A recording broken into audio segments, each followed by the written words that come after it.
Tento projekt bol realizovaný pre 3. ročník stredoškolákov, lebo v tomto ročníku sa venujeme aj počítačovej grafike. Na realizovanie potrebujeme 4 mikrobity, 3 LED pásiky a 1 potenciometer. Potenciometer je domáca výroba na bielom papieri, pásik z grafitu. Funguje tak, že pobehovaním po grafitovej ploche s káblikom, ktorý pripojíme ku kolíku P2, môžeme zmenšovať alebo zväčšovať výstupné napätie analogovo. Pri realizácii mikrobit s potenciometrom cez rádiové spojenie bude riadiť ďalšie 3 mikrobity, ktoré budú od centrálneho mikrobita získať hodnoty jasu pre svoje LED pásiky. LED pásiky budú reprezentovať pixely monitora. Aktivita má názov OSD nastavovacie menu pre monitory. Pomocou OSD menu dokážeme meniť vlastnosti ako napríklad jas, kontrast, teplota farieb a tak ďalej. Možnosti závisia od výrobcu monitora.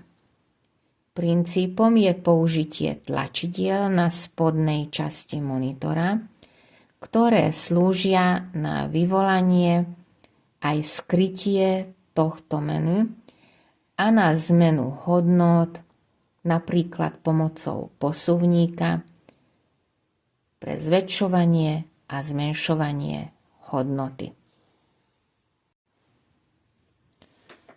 Túto časť budeme simulovať našim potenciometrom. Na monitoroch sa nachádza aj možnosť preddefinovaných nastavení. Napríklad na mojom monitore sú to nasledovné možnosti. Túto časť OSD budeme simulovať tlačidlami A a B. Tlačidlo A bude vyberať z možností a tlačidlo B bude potvrdzovacie tlačidlo. Všetky tieto nastavenia však fungujú iba v prípade, keď je monitor zapnutý. Náš monitor bude natoľko smart, že jedným potleskom sa dá zapnúť a druhým potleskom sa dá vypnúť.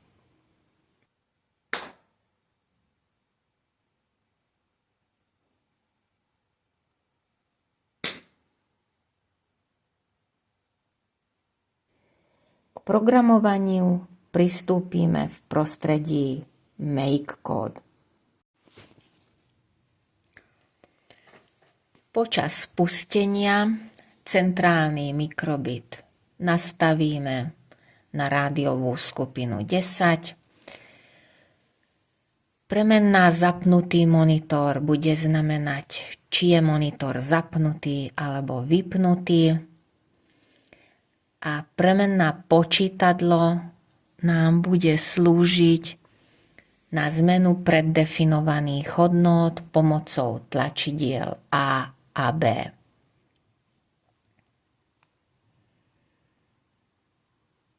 Pozrime sa na blok vždy.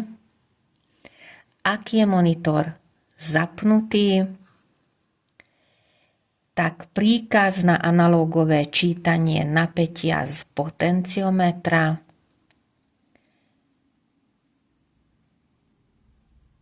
sa nastavuje do premennej jas LED. Je to v intervale od 0 do 1023, preto namerané údaje z analógového čítania treba správne premapovať. V kategórii matematika na to nájdeme príkaz mapuj. Hodnoty premennej jas LED budeme zapisovať aj sériovo, aby sme potom mohli údaje vyhodnotiť v Exceli. Potenciometrom nastavenú hodnotu premennej jas LED potom rádiovým spojením odošleme pre ostatné mikrobity. Ak monitor nie je zapnutý, ostatným mikrobitom odošleme číslo 0. Ak nastane hlasný zvukový efekt, v našom prípade potlesk, tak sa monitor zapne, prípadne sa vypne. Ak sa monitor zapne, tak jas monitora sa nastavuje na strednú hodnotu 127.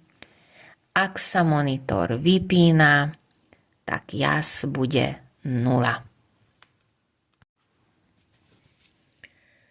Tlačidlá A a B slúžia na nastavenie preddefinovaných hodnôt.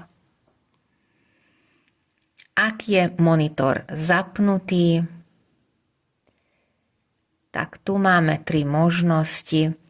Ečko je ekologický mód s najnižším jasom, dvojité V je prezeranie web stránok už s vyšším jasom a multimediálny obsah sa sleduje na monitore preddefinovane s najvyšším jasom. Ak monitor je vypnutý, tak jas je 0. Pozrime sa na kód pre tie mikrobity, ktoré majú LED pásiky. Počas spustenia ich treba nastaviť na vhodnú rádiovú skupinu. Definícia NeoPixelu je štandardná s 8 ledkami v RGB formáte